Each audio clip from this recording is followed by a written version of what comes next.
অর্ণব রুমে আসার পূর্বে গা কাঁপছিল ঠান্ডায়, এখন ভয়ে কাঁপছি। তবে ঘাম ঝরছে ক্রমে। বৃষ্টি এখনো থামেনি, অবিরাম ধারায় বর্ষণ হচ্ছে। বিদ্যুৎ চমকানো বন্ধ হচ্ছে না। অর্ণব বজ্রপাতকে একটু আগেই ভয় পাচ্ছিল, সেই ভয় এখন আর নেই। অন্তত তার অভিব্যক্তিতে ভয়ের ছাপ বোঝা যাচ্ছে না। সে তো তার কুপ্রবৃত্তিকে খুশি করার চেষ্টায় বিভোর। টি শার্ট খুলে আমার চেহারার দিকে ছুরি মারলো। খাটের দুপাশে হাত রেখে হাতের তালুতে ভর দিয়ে আমার চেহারা বরাবর তার চেহারা স্থাপন করতে এগিয়ে আসছিল।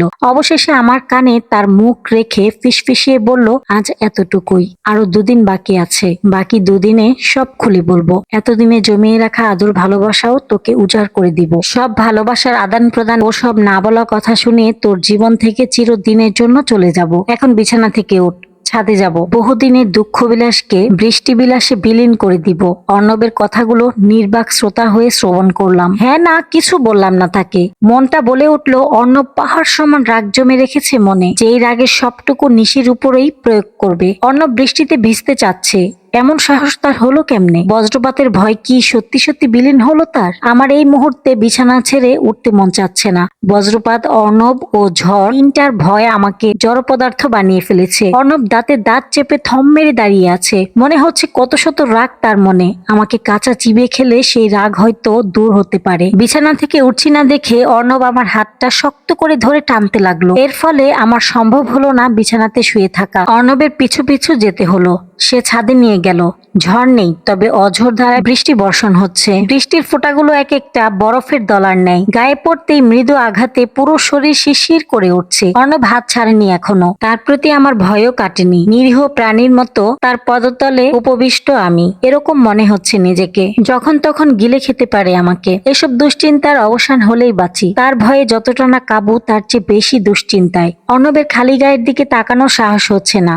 তবুও চোখ পিট পিট করতে করতে দু তিনবার নজর গেল। চোখ তার বুক বরাবরই যেতেই আমার বুকের মাঝখানে ভোঁতা কষ্ট এসে হানা দিল। অন্ধকারে তার বুকটাকে বৃষ্টির পানিতে তৈরি ছাদের মতো লাগছে। হুবহু রিমনের মতো তার দেহের গড়ন। হয়তো এ কারণে কষ্টের উদ্ভব হলো। রিমনের সবকিছুর সঙ্গেই অর্ণবের হুবহু মিল। পুরুষ মানুষ এখানেই পরাজয় বরণ করে, যখন তার মনের মানুষকে অন্যজনের সংস্পর্শে দেখে। তারা সব পরাজয় হাসি মুখে মেনে নিতে পারে, এই পরাজয়কে নয়। নীলিমা, তুমি রিমনের কেন হলে? যখন তুমি আমার স্ত্রী ছিলে তখন তোমাকে নিশি বলে জানতাম না, নীলিমা হিসেবে চিনতাম, তাই নীলিমা বলে ডাকছি। উত্তর দাও নীলিমা, কিসের জন্য রিমনের হলে তুমি? ওহ, আমি তো ভুলেই গেছি যে এতে তোমার দোষ নেই। তুমি তো স্মৃতি হারিয়ে ফেলেছিলে। আসলে এটা আমার ভাগ্যের দোষ।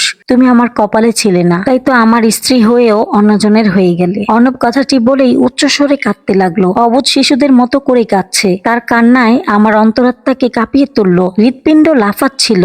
আমার কাঁধে তার মুখটা ঠেসে ধরে আছে এবং ওই অবস্থাতেই কেঁদেই যাচ্ছে। পুরুষ মানুষ সহজে কাঁদে না। যখন কাঁদে তখন মনে হয় যাবতীয় কষ্টগুলো ভুলে যেতে কাঁদছে। তাকে কি জবাব দিব বুঝে উঠতে পারছি না। আমার দোষের জন্যই কি সে দুঃখী? আমি কি তার দুঃখের ভাগিদার হব?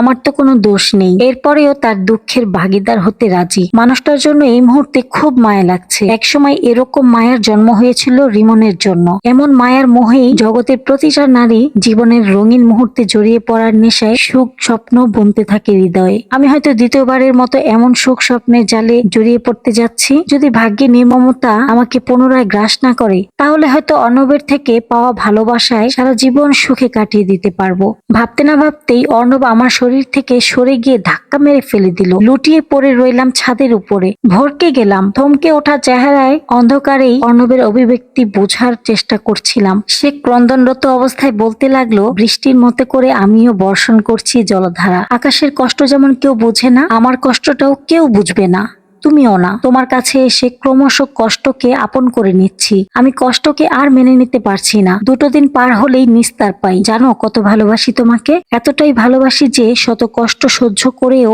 এই বাসায় থেকে যাচ্ছি, কারণ তুমি একটা মাস এই বাসায় থাকতে বলেছো। সিমিকে এই বাসায় নিয়ে আসার পেছনে মূল কারণ এটা নয় যে রিমনের কথা রাখা। সত্যি ঘটনা হচ্ছে রিমন ওরকম কোনো কথাই বলেনি আমাকে। রিমনকে তো আমি নিজ হাতে খুন করেছি। যে মানুষটাকে খুন করেছি সেই মানুষটার আবদার কিসের জন্য মেনে নিব? সিমিকে এই বাসায় এনেছিলাম বিশেষ কারণে, তাকে রিমনের স্ত্রী হিসেবে অভিনয় করতে বলেছিলাম ওই বিশেষ কারণেই। কারণটা হচ্ছে সিমির সঙ্গে আমার অভিনয় দেখে তুমি রিমনের প্রতি কতটা জেলাস ফিল করো এবং তুমি রিমনকে কতটা ভালোবাসো এটা স্বচক্ষে দেখার জন্যই সিমিকে এই বাসায় আনা। খুব রাগ জমেছে তোমার জন্য জানো, তোমার মনে রিমনের প্রতি এত ভালোবাসা দেখে তোমাকে খুন করতে মন চাচ্ছে। তুমি তো শুধু আমাকেই ভালোবাসবে, কোনো রিমনকে নয়, কিন্তু তুমি আমার চাওয়ার বিরুদ্ধের কাজটাই করে গেলে। রিমন আমার ভালোবাসাকে খুন করে স্বয়ং আমাকেই খুন করেছে।